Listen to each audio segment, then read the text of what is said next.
Good morning to all. In the last class, I taught you about one of the most important problem in the screw jack, right? In this class, I am going to teach you about another most important problem in the screw jack. Read the problem. A load of 10 kN is raised by means of a screw jack having a square threaded screw of 12 mm, pitch of mean diameter 50 mm. If a force of 100 Newton is applied at the end of the lever to raise the load, what should be the length of the lever used? Take coefficient of friction 0.15. What is the mechanical advantage attained? State whether the screw is self-locking. First we need to understand the problem. Then only we can able to write the given data, right? And also solve the problem. The problem itself they given is to by means of screw jack. So this problem comes under the screw jack. Friction in the screw jack, right? So what type of screw jack is and how much load we need to raise? 10 kilonewton. The load W equal to 10 kilonewton. It's in the kilonewton, so we need to convert to Newton into 10 power 3.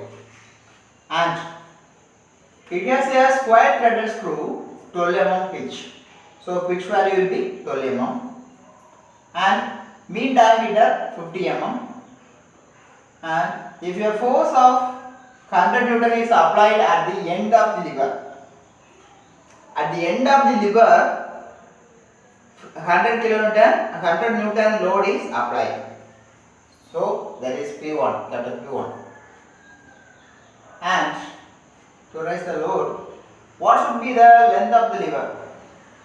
They given the how much amount of load we need to lift and how much amount of load is used to lift, right?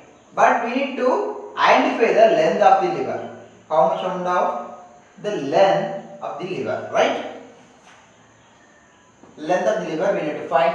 Then take coefficient of friction 0.15. What is the mechanical advantage obtained? Mechanical advantage. State whether the screw is self-locking. Screw will be self-locking or not. That we need to identify, right? So first we need to find the value length of the lever. How we can find the length of the lever?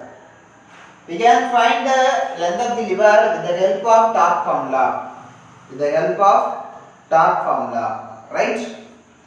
For that we need to find the value of tan alpha, tan phi and force required.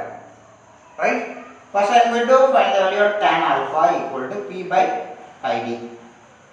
Here we know the value of pitch value and diameter value. So we can substitute both the values here and find the value of tan alpha.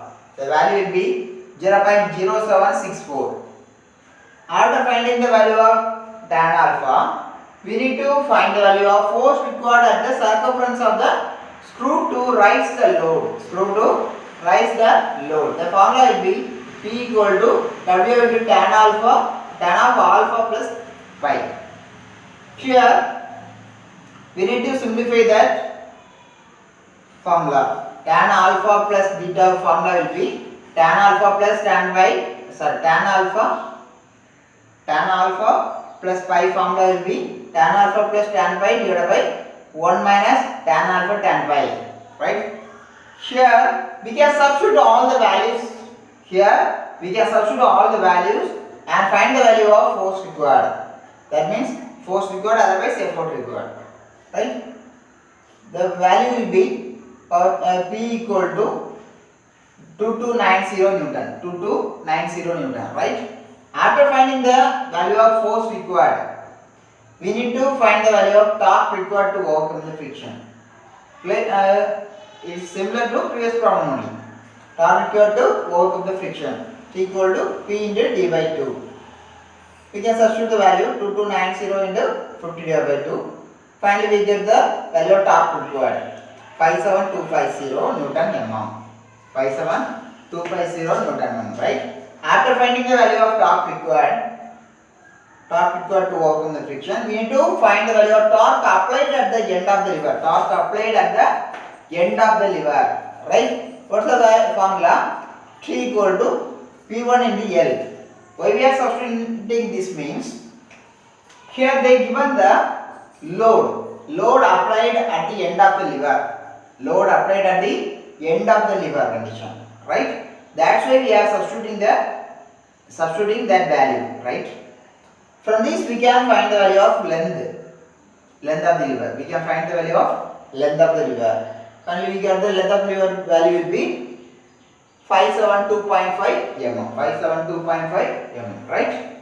After finding the value of length of the lever, we need to find the value of mechanical advantage.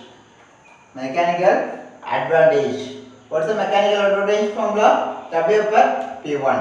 W per P1. Here already we know the value. So directly we can substitute those values here and find the value of mechanical advantage. That value will be 100.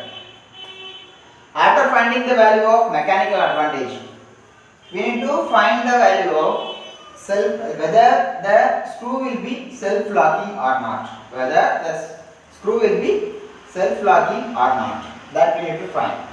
That we can find with the help of efficiency formula.